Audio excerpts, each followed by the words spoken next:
We love living in the Valley of the Sun, but the sun can be dangerous to our health. So according to St. Joe's Comprehensive Cancer Center in Arizona, Arizona residents lead the country in skin cancer. That's not anything we should be proud of. They say 5 to 10% of melanoma cases are hereditary, and they are inherited from a genetic mutation. But now you can take a genetic test so you can see if you are at risk for melanoma. Is that right? Kathy, welcome. That's right. Thank you, Andy. Thank you for having me. You know, we don't want to be talking about cancer, but obviously, I mean, we live in Arizona. It's something we can't ignore. It's going to be inevitable, especially with the amount of sun that people in Arizona take in.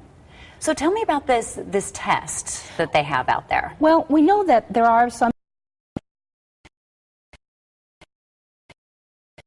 just because they've had so much skin cancer. But there's some people that are especially susceptible to this skin cancer because they have been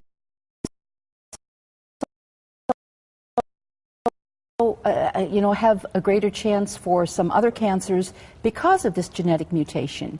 But we can do a simple blood test, and we can tell them within about a week's time whether or not they have inherited this mutation and this risk. Now, I think when you see people that are like me, fair skin, freckles, you know, you think that we're more at risk just because of our skin, how it's so light. Is that the case? Or? That's partially true. You are at risk because of your coloring. So environment plays a big part, and you can do certain things to keep yourself healthy by using sunblock and so forth.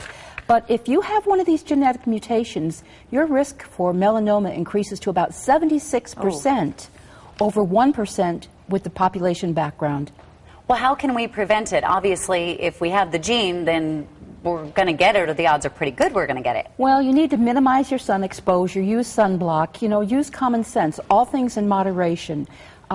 People our age should be doing regular skin checks at a dermatologist once a year. People should be looking at any unfriendly looking moles or strange changes in your skin that are apt to come about. And there's a lot of different things that we can tell, that we can recognize about melanoma.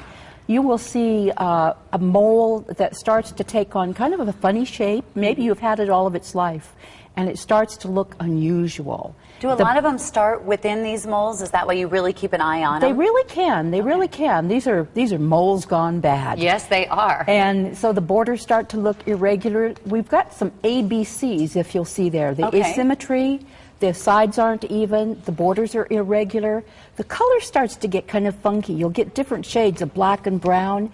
And then the diameter, it starts to get bigger than about 6 millimeters, which is about 1/4 of an inch. Okay. So anything bigger than that, anything that looks sort of weird, have somebody take a look at it. Well, better to be safe than sorry. How can St. Joseph's, how can you guys help your comprehensive cancer? Well, we offer genetic counseling services at the Comprehensive Cancer Center where I work, and those are at no charge to the public right now.